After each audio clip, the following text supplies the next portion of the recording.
Bueno, Santiago 1. Vamos a leer los versículos del 1 al 11, por favor. ¿Empezamos? Santiago, siervo de Dios y del Señor Jesucristo, a las 12 tribus que están en la dispersión, saludo.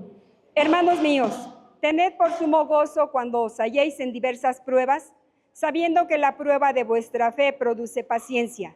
Mas tengan la paciencia su obra completa, para que seáis perfectos y cabales, sin que os falte cosa alguna. Y si alguno de vosotros tiene falta de sabiduría, pídala a Dios, el cual da a todos abundantemente y sin reproche, y le será dada. Pero pida con fe, no dudando nada, porque el que duda es semejante a la onda del mar, que es arrastrada por el viento y echada de una parte a otra. No piense, pues, quien tal haga, que recibirá cosa alguna del Señor. El hombre de doble ánimo es inconstante en todos sus caminos. El hermano que es de humilde condición, gloríese en su exaltación, pero el que es rico, en su humillación, porque él pasará como la flor de la hierba. Porque cuando sale el sol con calor abrasador, la hierba se seca, su flor se cae y perece su hermosa apariencia. Así también se marchitará el rico en todas sus empresas. Vamos a orar, hermanos. Mi Señor, te damos gracias porque tú nos permites el día de hoy estar aquí, Padre bendito, para aprender de tu bendita palabra. Bendito Espíritu Santo, te rogamos que te muevas con fuerza y con poder sobre de nosotros, Señor, entre cada uno de nosotros, mi Dios, para que esta palabra, Señor, que tú nos has dado el día de hoy, penetre hasta la médula de nuestros huesos, mi Señor, para ponerla por obra. Te rogamos, Padre, que tú seas en mi boca, mi Señor, para que escuchemos lo que tú tienes que hablarnos el día de hoy. Te lo rogamos en el nombre precioso de tu amado Hijo, nuestro Señor Jesucristo. Amén. Pueden sentarse, hermanos.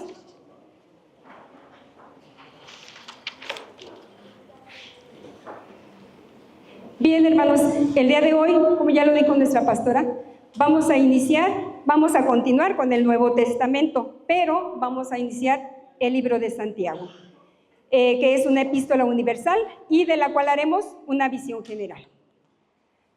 Santiago es la primera de un grupo de 7 epístolas, normalmente llamadas epístolas generales. Incluye a Santiago, primera y segunda de Pedro, primera, segunda y tercera de Juan, y el libro de Judas. Han sido designadas como generales en el sentido de que son universales, porque su mensaje es aplicable y dirigidas a un público más amplio, a todos los cristianos en general. A diferencia de las epístolas paulinas, que son dirigidas a una iglesia o a un cierto grupo, estas epístolas generales van dirigidas a todo el pueblo, ¿sí? En este caso, Santiago la dirige a los judíos cristianos dispersos por el Imperio Romano y también para aquellos que ya creen en el Evangelio, con el objetivo de ayudarlos a vivir de manera fiel, enfatizando la importancia de la fe acompañada de obras prácticas y una vida coherente con las enseñanzas de Jesús. Sabemos que las tribus dispersas no son un grupito nada más, ¿verdad? Es mucha gente. Y a los que llegaron también, entonces va dirigida a todos esos cristianos que llegaron. Este libro fue escrito por Jacobo, también llamado Santiago, entre los años 45 y 50, quien lideró la iglesia de Jerusalén, ejerciendo una gran influencia allí. Santiago era el medio hermano de nuestro Señor Jesucristo, como lo dicen las Escrituras en las citas bíblicas de Mateo 13:55 y Marcos 6:3, que textualmente dice: ¿no es este el hijo del carpintero? ¿No se llama su madre María y sus hermanos Jacobo y José y Simón y Judas? Y Gálatas 1:19 dice: pero no vi a ningún otro de los apóstoles, sino a Jacobo, el hermano del Señor.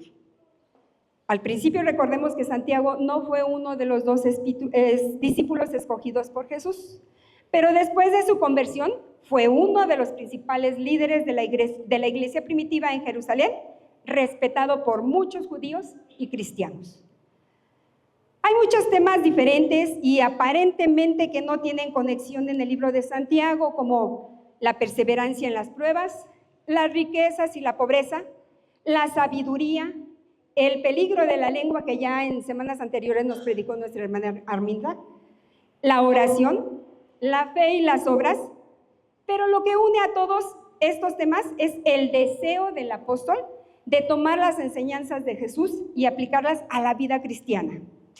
Santiago se centra en el aspecto práctico, pero sin apartarse del tema de la fe. Es decir, Santiago trata sobre la ética del cristianismo y no sobre su doctrina.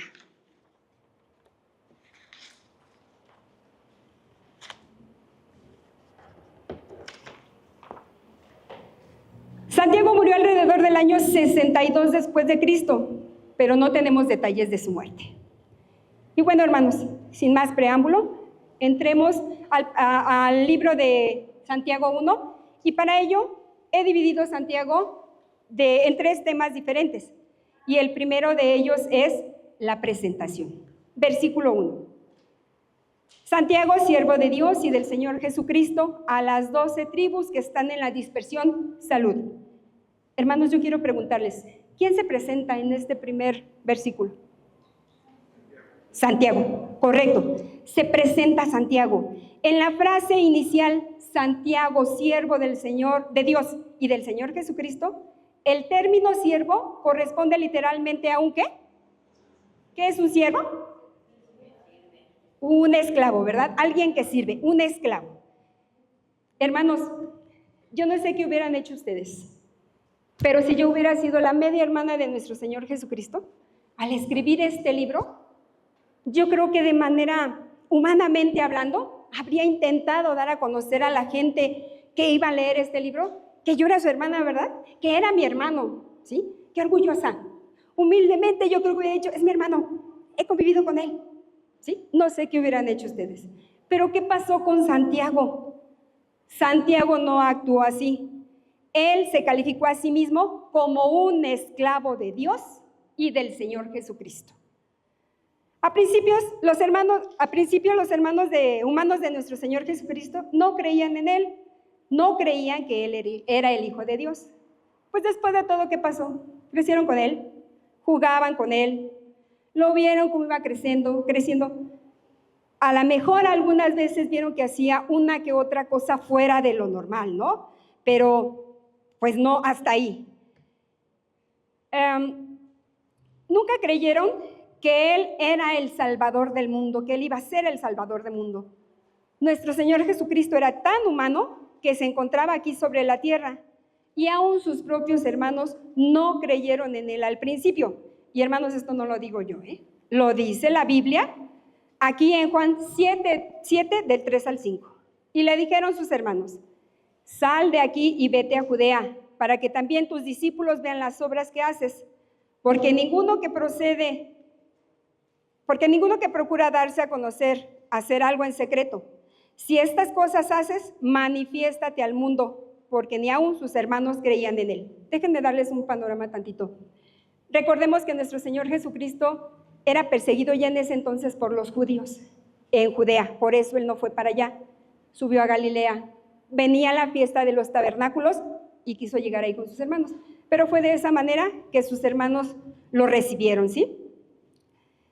Por supuesto, hermanos, que la propia familia es la más difícil de alcanzar. Levanten la mano, hermanos, a quien le ha tocado la dificultad de alcanzar a la familia. Qué bueno que no soy la única, ¿verdad? Perfecto. Pero entonces, ¿qué fue lo que pasó? Entonces, ¿qué hizo a Santiago? Cambiar de opinión. Fíjense, hermanos, que hubo un acontecimiento muy importante. Sí se oye, ¿verdad? Al fin que tengo el micrófono integrado. Después de resucitar nuestro Señor Jesucristo, se le apareció a Santiago. Y esto lo leemos en 1 Corintios 15:7, que dice así: después se le apareció a Jacobo y después a todos los discípulos. Qué impresión debió haber sentido Santiago, ¿no? Al verlo vivo, después de que él mismo presenció su muerte. Santiago llegó a conocer al Señor Jesucristo no solo como su hermano de sangre, sino como su propio Salvador, y se convirtió en un esclavo del Señor. Observemos que cuando Santiago se dirige a él, lo hace con su nombre completo, el Señor Jesucristo. De esta manera, Santiago estaba diciendo, Él es mi Señor. Jesús era su nombre humano, y Santiago le conocía como Jesús, su medio hermano, pero le conoció también después como Cristo, como el Mesías que había venido y muerto por los pecados del mundo. Jesús no era simplemente un nombre, sino que fue llamado Jesús porque salvaría a su pueblo de sus pecados. Y ahí nosotros alcanzamos también la bendición, ¿verdad, hermanos? La salvación del mundo entero, de quienes quieran recibirle. El versículo también se dirige a las 12 tribus que se encuentran en la dispersión. Esto hace referencia a los judíos que después del exilio se trasladaron fuera de Israel a diferentes lugares del mundo. Y a menudo ellos experimentaban dificultades y persecución. Santiago les envía saludos y les recuerda que son amados por Dios a pesar de las dificultades que estaban viviendo. Después de todo, la primera iglesia estuvo totalmente formada por judíos por un considerable periodo de tiempo.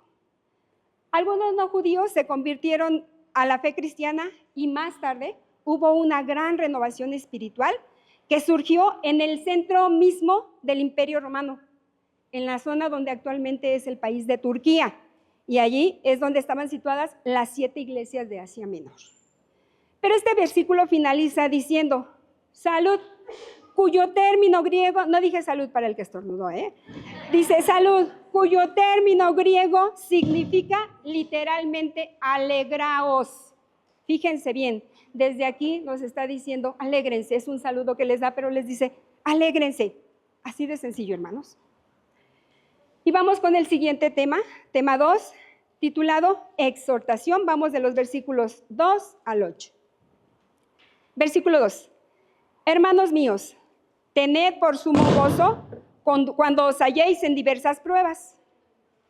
En otra traducción de la Biblia, este versículo dice así, escuchen, hermanos, más sencillo.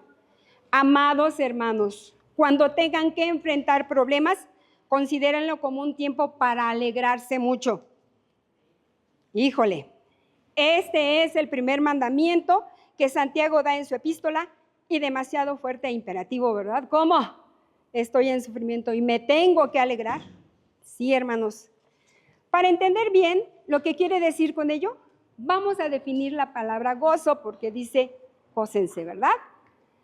Por sumo gozo, tened por sumo gozo. El diccionario dice que gozo significa sentir o expresar una gran alegría, una gran felicidad. Y si nosotros vamos a lo que dice la Biblia, el gozo es una de las 9 partes que componen el fruto que el Espíritu Santo nos da, ¿verdad? Gozo acompañado con fe, amor, paciencia, sabiduría, mansedumbre, ayúdenme, hermanos, benignidad, bondad, templanza, ¿sí? Es lo que nos da, estando nosotros en Cristo, el Espíritu Santo, eso es lo que nos da. Y bien, Santiago nos dice que tengamos sumo gozo, nos anima a examinar la forma en que afrontamos las pruebas. ¿Y qué es una prueba, hermanos? Ayúdenme. ¿Qué es una prueba? ¿Un tiempo de qué, perdón? De tribulación, de dificultad. ¿Meteríamos ahí los problemas, las preocupaciones, las aflicciones, las enfermedades, los duelos, ascensos que no llegan, mis hermanos que trabajan? Los chicos que estudian, cuando hacemos un examen, no nos quedamos en la carrera que queremos. ¿Será tiempo de prueba? ¿Sí? Entonces, cuando no nos quedamos en la carrera que nosotros deseamos, todos esos son desafíos que enfrentamos día con día. Santiago nos llama, voy a ponerlo acá. Santiago nos llama a desarrollar una nueva y mejor actitud que considere las pruebas desde la perspectiva de Dios. Santiago quiere que los creyentes sepamos que debemos esperar diversas pruebas en la vida cristiana. Hermanos míos, he leído varias ocasiones la Biblia completa y no ha habido un solo versículo donde diga que no vamos a pasar pruebas, que por ser cristianos estamos exentos de ello.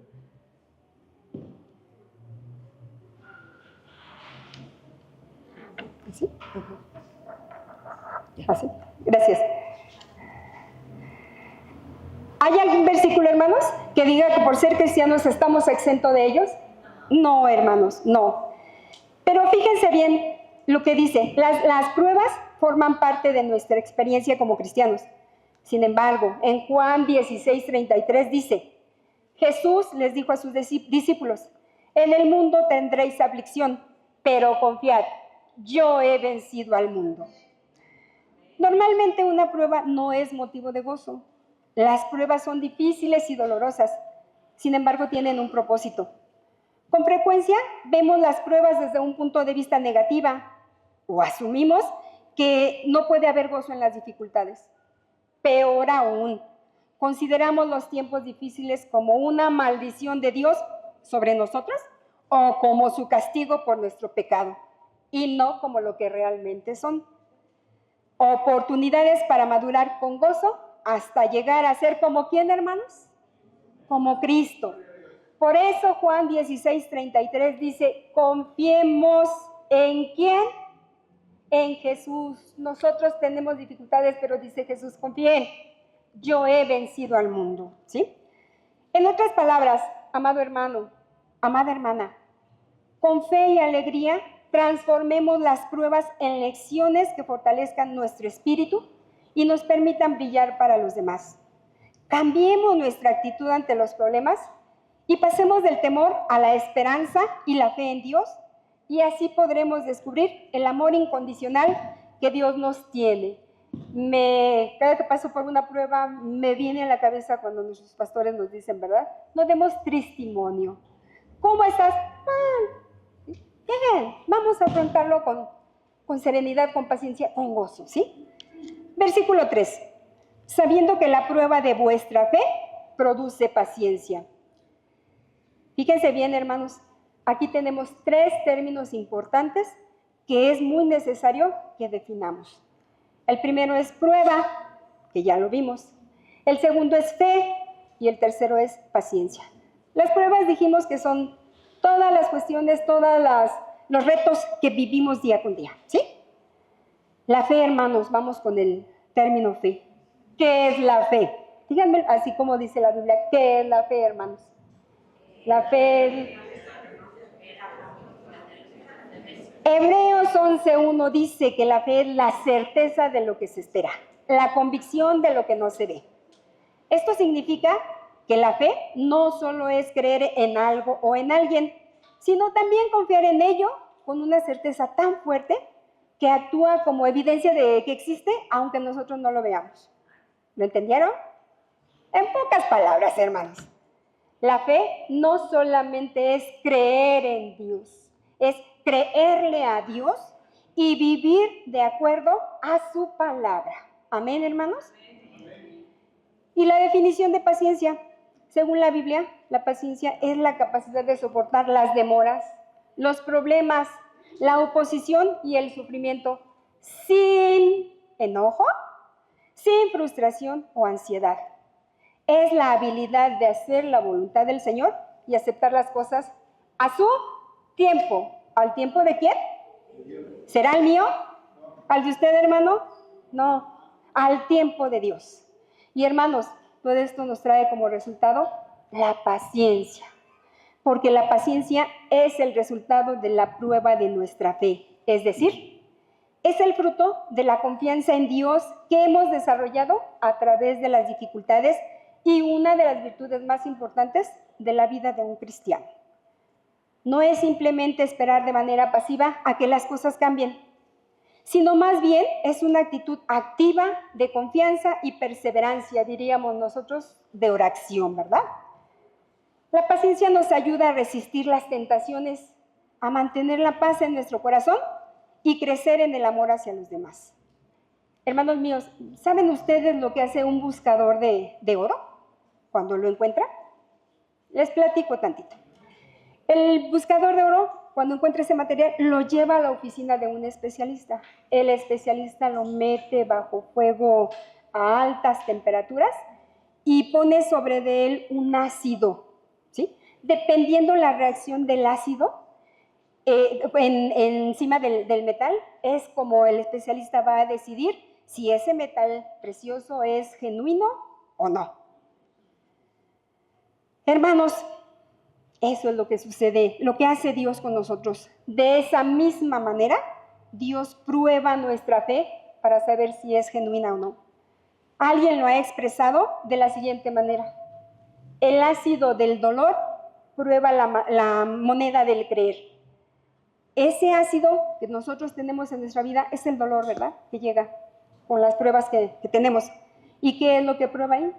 Si le creemos a Dios que está con nosotros, si creemos que Dios va a hacer, es decir, ese dolor va a probar nuestra fe. Dios prueba nuestra fe con un propósito, bien lo dijo Santiago. La prueba de vuestra fe produce paciencia. Pero hermanos, no crean que nada más ustedes o que yo somos probados en nuestra paciencia, en nuestra fe. En la Biblia hay muchos personajes que fueron puestos a prueba en su paciencia por Dios, ¿sí? Pero no les voy a dar todos, porque si no, nos llevaríamos horas y horas y horas, ¿verdad? Algunos ejemplos más notables incluyen a Job, quien sufrió grandes pérdidas y enfermedades, pero ¿qué mantuvo, hermanos? Job, su fe, mantuvo su fe. Abraham y Sara, quienes esperaron muchos años por el cumplimiento de la promesa de un hijo. Fueron muchos, ¿verdad? No fueron poquitos. Moisés, quien lideró al pueblo de Israel a través del desierto durante ¿cuántos años, hermanos? 40 años. ¿Y qué me dicen de José? José fue vendido como esclavo y encarcelado injustamente, pero después se convirtió en el gobernador de Egipto. ¿Y qué fue lo que pasó? ¿Con qué motivo? ¿Con qué propósito? Salvar a su familia y a todo el pueblo de esa terrible hambruna que llegó, ¿verdad? Que mandó Dios.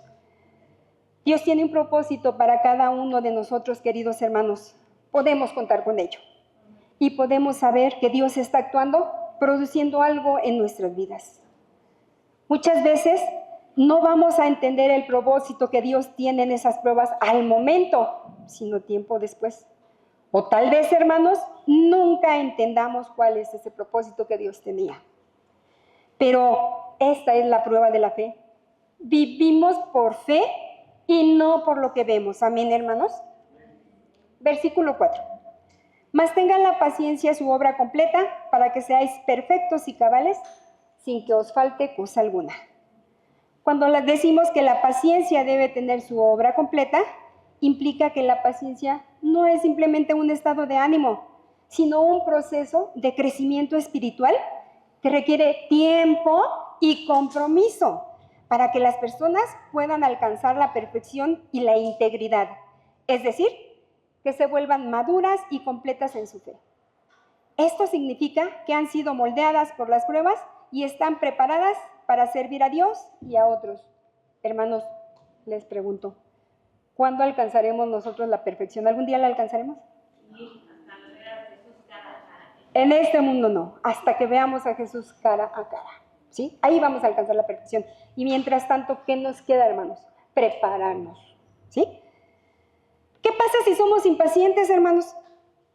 La impaciencia nos puede llevar a tomar decisiones impulsivas. Nos puede llevar a hacer cosas que dañamos a otros y nos dañamos nosotros mismos, ¿verdad? Y nos llevan a perder la confianza en Dios.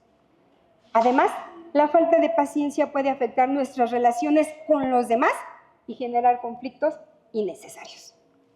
La frase "sin que os falte cosa alguna" destaca que la perfección y la integridad que se alcanzan a través de la paciencia son completas y no tienen deficiencias, porque Dios nos da todo a manos llenas, ¿verdad? Las personas que han perseverado en la fe y han permitido que Dios trabaje en ellas en las pruebas, se han hecho capaces de afrontar cualquier desafío con confianza y madurez. Versículo 5, ya lo leíamos ahorita, ¿verdad? Y si alguno de vosotros tiene falta de sabiduría, pídanla a Dios, quien da a todos abundantemente y sin reproche, y les será dada. Fuerte y prometedor versículo, ¿verdad, hermanos?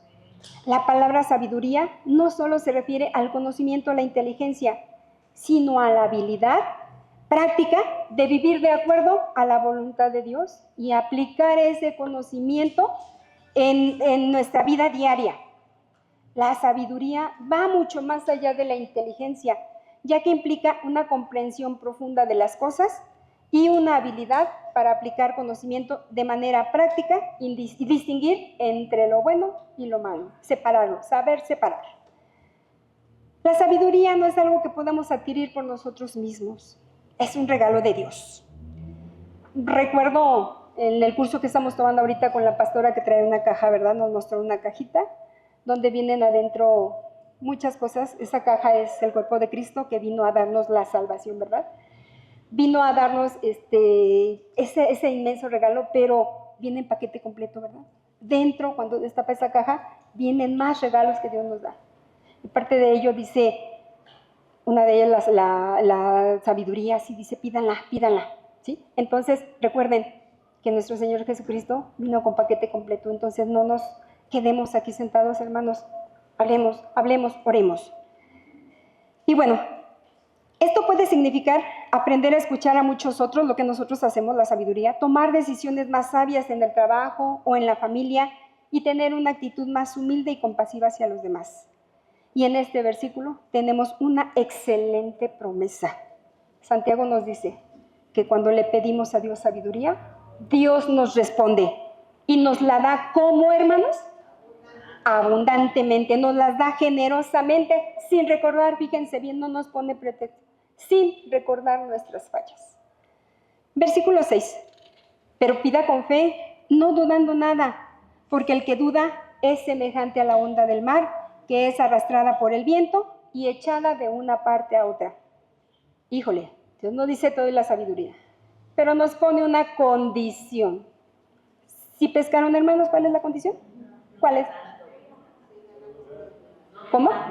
No, dice pedir con fe. Este versículo contrasta la fe con la duda. La fe es activa, confiada y firme, mientras que la duda es inestable, volátil y comparada con las olas del mar. ¿Cómo son las olas del mar? Van y vienen, ¿verdad? Un vientecito fuerte las lleva, las trae, si está apaciguado, es así. Las olas son llevadas por el viento, las olas del mar son llevadas por el viento.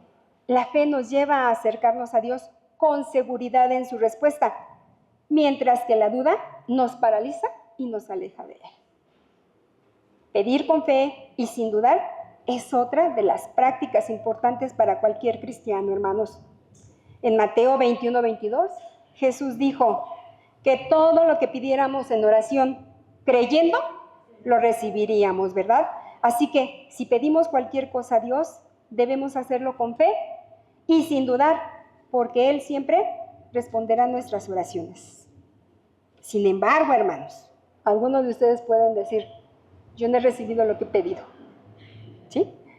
Es importante destacar que pedir con fe no significa decretar, porque al decretar le estamos exigiendo a Dios, como si nosotros fuéramos los jefes de Dios o sus dueños, ¿verdad?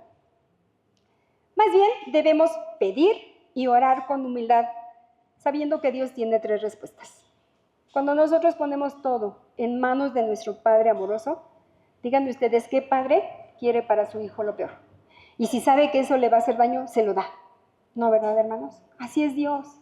Nuestro Padre tiene cuidado de nosotros. Y si Él ve que lo que estamos pidiendo nos va a ayudar, es benéfico para ayudarnos a nosotros y ayudar a otros, su respuesta es sí. Pero si Él ve que nos estamos haciendo daño, que no nos va a convenir y además nos va a alejar de Él, su respuesta es no. Pero híjole, también hay un tiempo de espera, en donde probablemente diga Dios, sí te lo voy a dar, pero no ahorita. Recuerden que estamos al tiempo de Dios, ¿sí? Entonces, hermanos, sabemos que todo lo que Dios hace en nosotros tiene un propósito perfecto para nuestra vida y que todo lo que pedimos va a estar en línea con su perfecta y bendita voluntad. Debemos mantenernos firmes en nuestra fe y confiar en Dios en todo momento. Si tenemos dudas, busquemos respuestas y dejemos nuestras preocupaciones, ¿en dónde, hermanos? En la cruz del Calvario, a través de la oración y la lectura de nuestra Biblia, ¿verdad? De la palabra de Dios. Versículo 7. No piense pues quien tal haga que recibirá cosa alguna del Señor. Otra versión de la Biblia dice, esas personas no deberían esperar nada del Señor. ¿Pero a qué personas se refiere este versículo, hermanos? A las que dudan.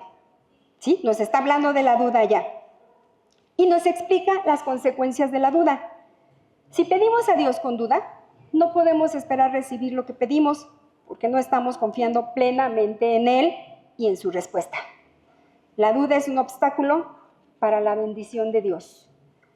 Las palabras de Santiago son un llamado a la rectitud y humildad.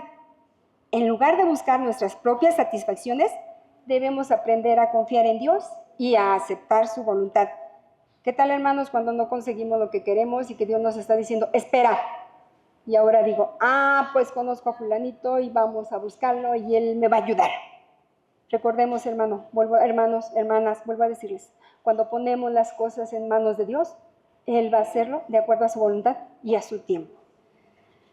Debemos tener la certeza que sus planes son mejores que los nuestros y que incluso en momentos de prueba y dolor, Él está con nosotros.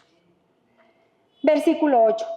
El hombre de doble ánimo es inconstante en todos sus caminos. El término doble ánimo o doble alma se refiere a alguien que es inconstante, indeciso, inestable, dudoso en todo lo que hace. Se refiere a una persona que no tiene una fe sólida y firme, sino que duda y vacila en sus creencias y decisiones. Vacila entre Dios y el mundo y no tiene una firme convicción en lo que creen o lo que hacen. Esto puede ser especialmente peligroso en la vida espiritual, porque la falta de firmeza y convicción nos hace vulnerables a las tentaciones y nos impide avanzar en nuestro camino de fe. Amados hermanos, hace unos días mi esposo oía una reflexión que me llamó mucho la atención. Estaba yo preparando la predicación y me acerqué para escuchar lo que decía con detenimiento. Esta reflexión decía que en muchas iglesias de hoy la apariencia ha suplantado la verdad. La fe se ha convertido en un producto de consumo y muchos cristianos, pastores, predicadores han sido corrompidos por el orgullo y ya no se preocupan por compartir la palabra de Dios. Es más, ¿verdad, hermanos? Esto trae a mi memoria, ¿qué iglesia creen, hermanos? La iglesia de la Odisea, que representa el peligro más silencioso y letal, que es la tibieza espiritual que se está viviendo en muchas iglesias, en muchos cristianos.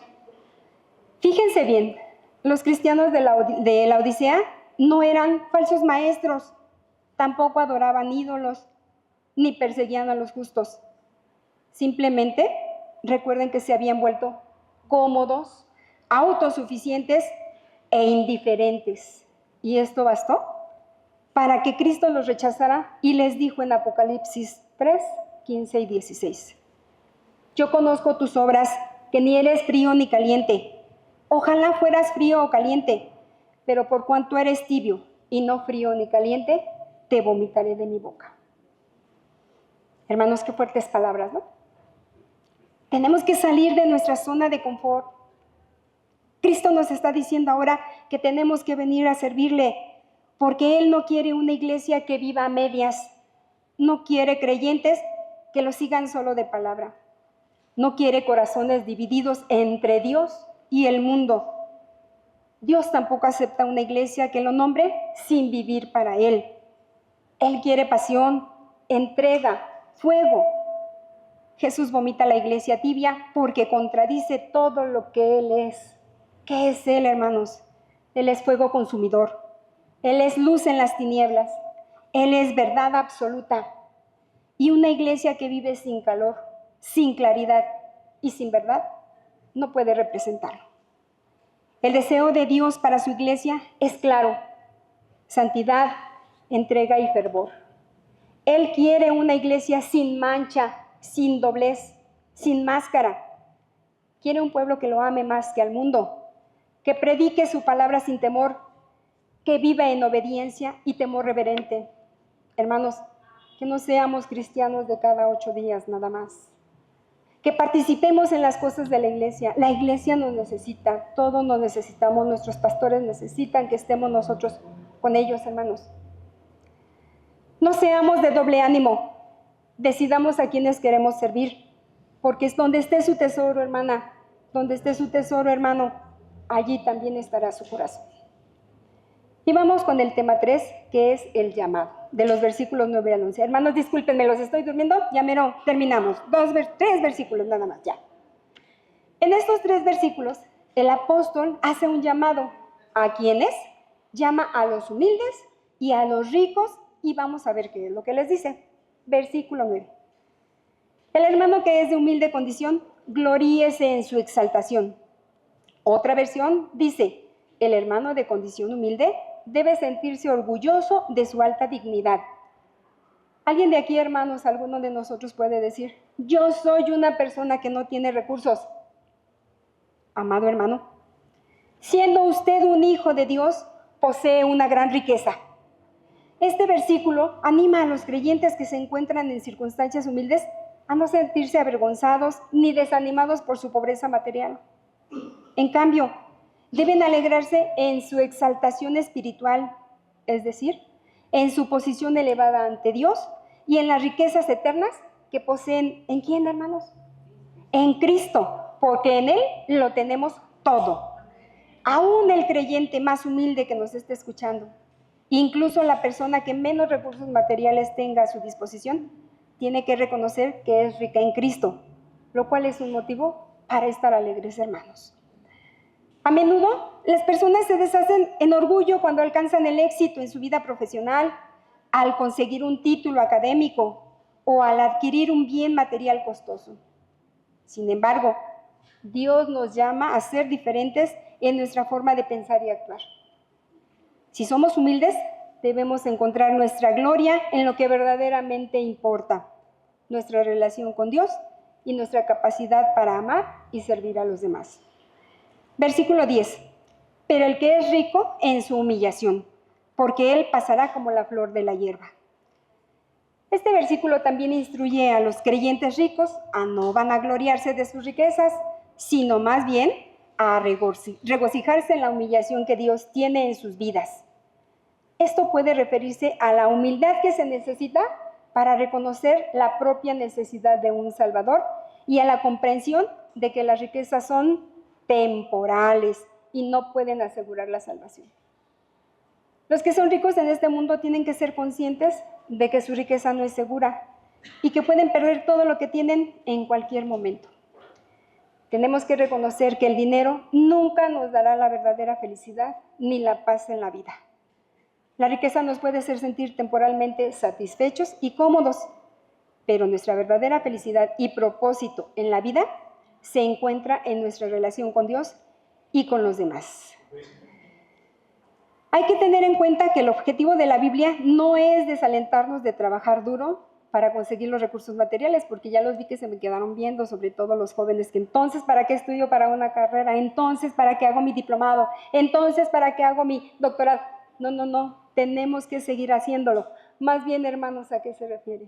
No perdamos el piso, ¿sí? Porque recordemos que ahí viene el yoísmo, lo conseguí por mí, porque yo estudié. La casa la compré porque yo trabajé duro. Recordemos, hermanos, que todo le pertenece a Dios, ¿sí? No perdamos el piso. Más bien debemos tener en cuenta que debemos mantener una actitud equilibrada en lo que respecta a los recursos terrenales. Debemos usar nuestra riqueza para bendecir a los demás y ser agradecidos por lo que tenemos. Versículo 11. Cuando sale el sol con calor abrasador, la hierba se seca, su flor se cae y perece su hermosa apariencia. Así también se marchitará el rico en todas sus empresas. De nuevo, hermanos, el libro de Santiago nos habla de la fugacidad de la prosperidad terrenal y lo inevitable que es la muerte. Aún con todo el dinero del mundo que tengamos, la muerte es inevitable. Es un recordatorio de que el éxito material y la riqueza, aunque puedan parecer permanentes, son en realidad transitorias y pasajeras. La referencia a la hierba de la seca y las flores que se marchitan cuando el sol brilla con intensidad es una imagen poética, pero muy concreta, de cómo las cosas materiales pueden desvanecerse en un abrir y cerrar de ojos. También nos muestra cómo la muerte impregna toda la vida terrenal, incluyendo nuestros logros y posesiones. Es importante destacar que el versículo no critica la riqueza o el éxito en sí. En cambio, nos muestra la inutilidad de aferrarnos a ellos como si fueran la fuente de nuestra felicidad y el propósito en la vida. Hermanos, recordemos la parábola del joven rico que viene en Mateo 19, 16 al 22 y Marcos 10, 17 al 22. A grosso modo se las voy a decir, hermanos. Aquí relata la conversación de nuestro Señor Jesucristo con un joven rico que le pregunta a Jesús qué debe hacer para obtener la vida eterna. Y cuando Jesús le dice que venda todo lo que tiene, que lo repartan los pobres y que lo siga, ¿qué hace el joven rico? Se da la vuelta y se va. Dijo, ya no juego, ¿verdad? ¿Por qué, hermanos? ¿Por qué se dio la vuelta y se fue? Su corazón estaba en esas posesiones, ¿verdad? En las riquezas materiales. Alegrémonos, hermanos, hoy por tener un Salvador que no solo nos ha salvado para poder ir al cielo, sino que también tiene poder para ayudarnos y sostenernos aquí en la tierra hoy mismo, no importando las circunstancias en que cada uno de nosotros nos encontremos. Hermanos, la venida de nuestro Señor Jesucristo está próxima y debemos estar preparados para ello. ¿Y cómo nos prepararemos? Viviendo la vida de acuerdo a sus enseñanzas, fortaleciendo nuestra fe, leyendo la Biblia, orando, participando en la obra del Señor. Aquí, hermanos, la obra del Señor la tenemos aquí.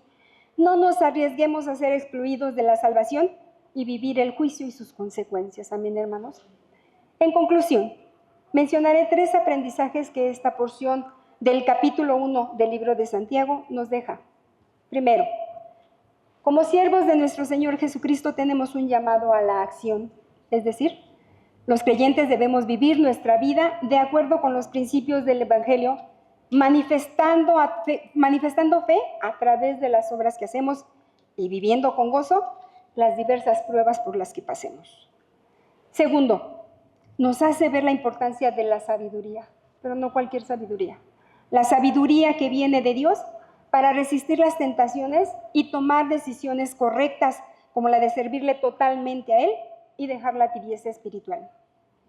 Y por último, nos hace una advertencia sobre la arrogancia y la paciencia y nos dice que la riqueza y la pobreza son efímeras y no deben ser el fundamento de nuestra alegría o nuestra tristeza.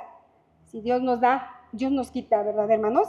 Y que debemos esperar con paciencia el regreso de nuestro Señor Jesucristo. Hermanos, yo los invito, así como están, ponerse de pie, o si gustan venir aquí, como ustedes gusten, hermanos, vamos a orar. Vamos a orarle a nuestro Señor. Vamos a cerrar nuestros ojos, por favor.